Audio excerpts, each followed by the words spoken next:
Welcome to another Roman History Walks video, and this time you find me at the River Irving in Cumbria, looking at the Roman bridge, abutment and wall.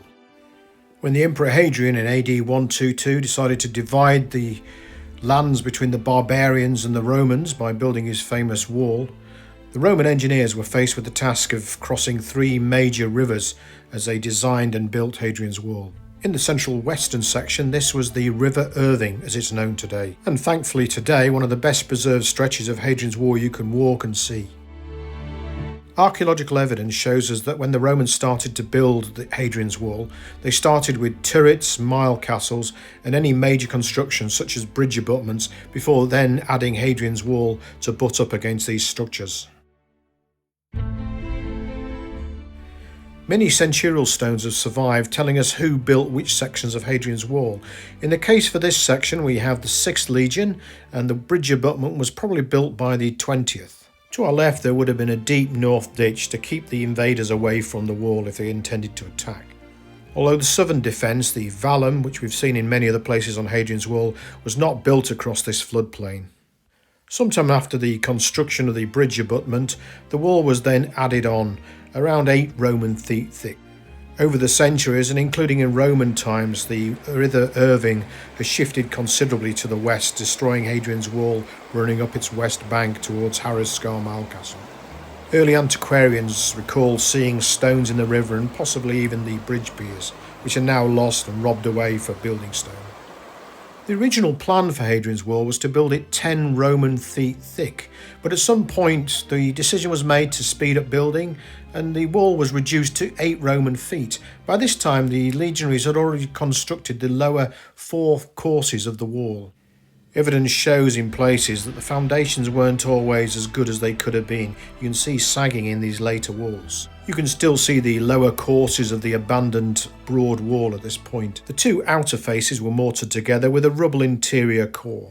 The visitor today finds themselves looking at 3 different stages of the bridge's life, so we have to strip all that back to go back to the original bridge built in AD 122.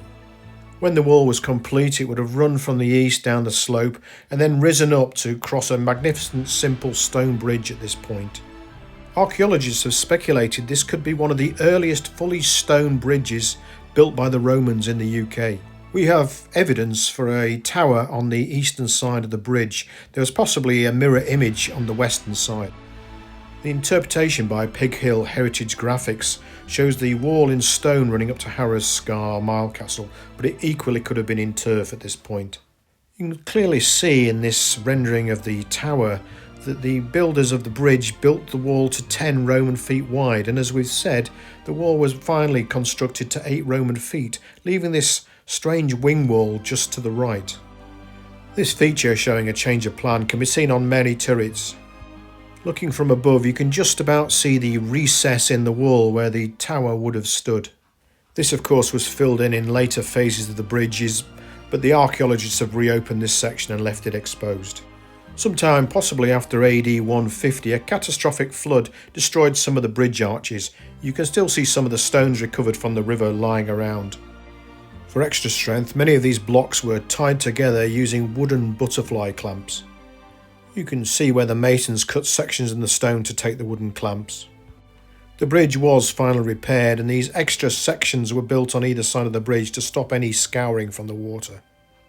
Before the end of the 2nd century was out, it was time for another rebuild, possibly after another collapse following a major storm event. The smaller tower was removed and a larger, more substantial tower built.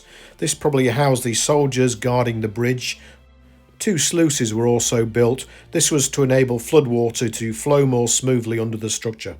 It was once thought these sluices fed water down to a Roman water mill. However, no evidence of such a building has ever been located. Many of the blocks recovered from the collapsed first bridge were reused in the larger tower. You can still see the central pillar which would have held up the upper wooden floors.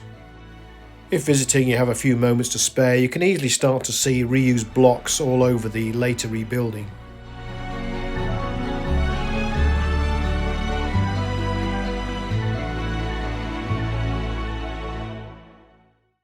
Bridge 2 was rebuilt in timber rather than stone, so its upper levels needed to be fixed in place. You can see these slots to take the timber post to hold the walkway. This then ran across the river on stone piers.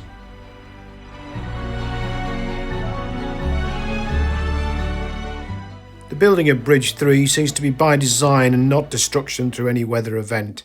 This time the large tower was demolished and a road ramp was built over the top of it. In the late 2nd century, the Romans abandoned the Antonine Wall further north and returned to reoccupy Hadrian's Wall. They also built a new supply route we call the Military Way, which ran behind Hadrian's Wall. So a ramp was required to cross the bridge at this point to continue the road up towards Oswald and westwards. Dating evidence is scarce for Bridge 3, but we think the bridge was built in the late 2nd or early 3rd century. The last years of the bridge's life is not fully understood. Hadrian's Wall continued to be used and the troops still patrolled until the late 4th century. We know Oswald was occupied into the post-Roman period, but by then the troops probably had little technical ability to repair such a structure. Probably after the collapse of the bridge, the crossing moved westwards to Lanercost Priory. Slowly but surely, nature took control back on the site that the Romans had occupied, and the wall was slowly subsumed by vegetation and flood debris. In a hollow, inside the remains of the tower of Bridge 2, a small hearth was found for metalworking. This was medieval recycling, reusing and melting down the clamps used in the building of the bridge. The site is now on the Hadrian's Wall National Walking Trail, where you can walk from one end of the wall to the other. This fantastic bridge installed at the millennium helps the walk across the earthing once again. The modern Roman soldier or Hadrian's Wall walker now has to take a detour beyond the wall itself and then back up this rather steep track to Harrow Mile Castle, but it's worth the effort when we reach the top. The erosion of the western scarp has totally destroyed Hadrian's Wall, but it resumes again at Harrow Mile Castle, number 49. From this point onwards, Hadrian's Wall was originally built of turf and timber and then replaced in stone at the end of Hadrian's reign in the AD 130s. Once again, my thanks go out for making it all the way to the end. Please like and subscribe, and you can also buy me a coffee at buymeacoffee.com with the link above. Huge thanks also to Pig Hill Heritage Graphics for use of the Hadrian's Wall reconstruction illustrations.